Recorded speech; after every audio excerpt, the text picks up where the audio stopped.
അഹ്ലുസുന്നയുടെ ആധികാരിക ഗ്രന്ഥങ്ങളിൽ മർക്കസിലെ തിരുകേശത്തെക്കുറിച്ച് പരാമർശമുണ്ടാകുമോ? ഏതൊരു ചെറിയ ബുദ്ധിയുള്ള ആൾക്കും ചിന്തിച്ചാൽ അറിയാവുന്നതല്ലേ അത്.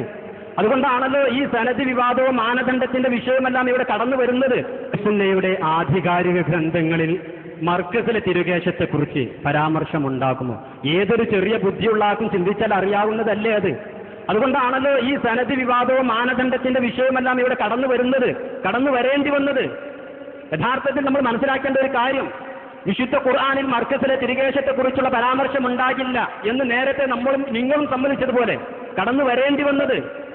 യഥാർത്ഥത്തിൽ നമ്മൾ മനസ്സിലാക്കേണ്ട ഒരു കാര്യം, വിശുദ്ധ ഖുർആനിൽ മർക്കസിലെ തിരുകേശത്തെക്കുറിച്ചുള്ള പരാമർശം ഉണ്ടാകില്ല എന്ന് യഥാർത്ഥത്തിൽ നമ്മൾ മനസ്സിലാക്കേണ്ട ഒരു കാര്യം, വിശുദ്ധ ഖുർആനിൽ മർക്കസിലെ തിരുകേശത്തെക്കുറിച്ചുള്ള പരാമർശം ഉണ്ടാകില്ല. ആധികാരികമായ മുൻകാലത്ത് കഴിഞ്ഞു പോയ പണ്ഡിതരുടെ ഗ്രന്ഥങ്ങളിൽ എങ്ങനെയാണ് ഇന്ന് മർക്കസിലുള്ള ഷേർ മുബാറക്കിനെ കുറിച്ച് പരാമർശമുണ്ടാവുക? ആധികാരികമായ മുൻകാലത്ത് കഴിഞ്ഞു പോയ പണ്ഡിതരുടെ ഗ്രന്ഥങ്ങളിൽ എങ്ങനെയാണ് ഇന്ന് മർക്കസിലുള്ള ഷേർ മുബാറക്കിനെ കുറിച്ച് പരാമർശമുണ്ടാവുക? അഹ്ലുസുന്നത്ത് വൽ ജമാഅത്തിന്റെ ഒരു ഗ്രന്ഥം കൊണ്ടും മർക്കസിലെ കേശങ്ങൾ റസൂലുള്ളാഹിന്റേതാണെന്ന് തെളിയിക്കാൻ കഴിയില്ല എന്ന് നിങ്ങൾ സമ്മതിച്ചിരുന്നു. നമ്മൾ സമ്മതിച്ചു.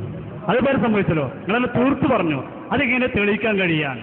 പിന്നെ നമ്മൾ എന്തുകൊണ്ട് തെളിയിക്കുന്ന സിറാജ് പത്രം കൊണ്ടോ റിസാല ഉണ്ടോ? എവിടെ പോയി എന്ത് പറ്റിയൊക്കെ തീരെ കഥല്ലേ. ഇപ്പൊ ഇവിടെ കേരളത്തിൽ എത്ര സംവാദം ഉണ്ടായി? കാളി കണ്ട സംവാദം ഉണ്ടായി. നിങ്ങൾക്ക് അറിയാറിയില്ല. ആ സംവാദത്തിന് കാളി കണ്ട സംവാദത്തിന് തിരൂരങ്ങാടിലെ കാളിയാണോ അല്ലേ? അപ്പോഴേക്ക് തിരൂരങ്ങാടി പ്രസയിലുണ്ടോ? തിരൂരങ്ങാടി ഷെർവാണിയിലുണ്ടോ? ഇത് സാലിബക്കുല്ലിനേക്കാൾ കഥയല്ലോ. എന്തൊരു കഥയാണ് നിങ്ങൾക്ക്. എന്ത് പറ്റിപ്പോയി?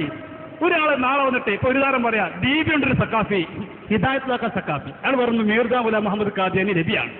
നമുക്ക് സംഭവം നടത്തല്ലേ? അപ്പൊ അയാൾ ചോദിക്കാണ് അതെങ്ങനെ? മീർദാ ഗുലാം മുഹമ്മദ് ഖാദിയാനി ഖുർആനിൽ പേരുണ്ടോ? ഹദീസിൽ പേരുണ്ടോ? കൂട്ടരെ മാനദണ്ഡം ഉണ്ടാവൂലേ? ഏത് വിഷയം ചർച്ച ചെയ്യാൻ ഗ്രന്ഥങ്ങൾ അടിസ്ഥാനത്തിൽ ചർച്ച ചെയ്യാൻ പേരെഴുവാണെന്നില്ല. നിങ്ങൾക്ക് എന്ത് പറ്റിപ്പോയി? അപ്പൊ ലോകത്തിന് എന്ത് വിഷയം നടക്കണമെങ്കിൽ ആ വിഷയം കിതാബിൽ പേരുണ്ടെങ്കിൽ മാത്രമേ നടക്കുള്ളൂ. സംവാദം ഉണ്ടായി. കാളി കണ്ട സംവാദം ഉണ്ടായി.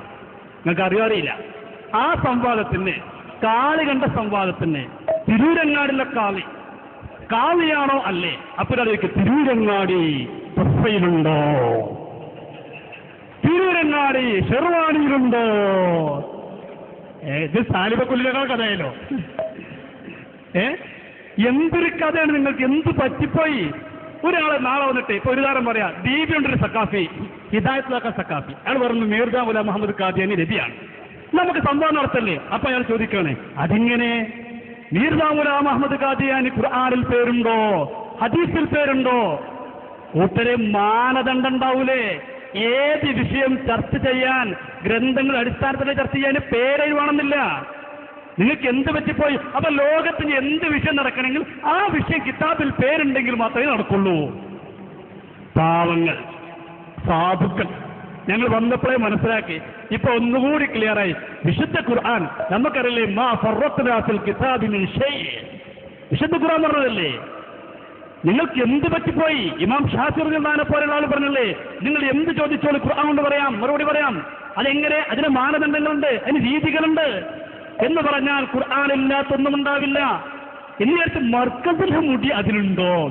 എന്താ കൂട്ടരെ? നിങ്ങൾക്ക് അഹ്ലുസുന്നത്ത് വൽ ജമാഅത്തിന്റെ ഗ്രന്ഥങ്ങൾ എഴുതാൻ പ്രശ്നമാണെങ്കിൽ, പേടിയാണെങ്കിൽ ഇത് പറഞ്ഞ് ഞങ്ങൾ എഴുതൂല എന്ന് പറയും. എന്നിട്ട് നിങ്ങളെ പ്രമാണം എന്താണെന്ന് വെച്ചാൽ പറയും. നിങ്ങളെ പ്രമാണം എന്താണെങ്കിൽ ഈ ഇബ്നു തൈമിയ്യ കിതാബ് വഹാബികളുടെ കിതാബ് പറയും. അല്ല ഞാൻ പിന്നെ ഐക്കെടുക്കുക. ഞങ്ങൾ പറഞ്ഞു അഹ്ലുസുന്നത്ത് വൽ ജമാഅത്തിന്റെ കിതാബുകൾ. ഞങ്ങൾ സുന്നികളായതുകൊണ്ട് ഞങ്ങൾ പറഞ്ഞു അഹ്ലുസുന്നത്ത് വൽ ജമാഅത്തിന്റെ ഗ്രന്ഥങ്ങൾ. നിങ്ങൾക്ക് അത് എഴുതാൻ പേടിയാണെങ്കിൽ അടുത്ത സ്റ്റെപ്പ് കടന്നോളി. ഞങ്ങൾ എന്താണ് തയ്യാറാണ്?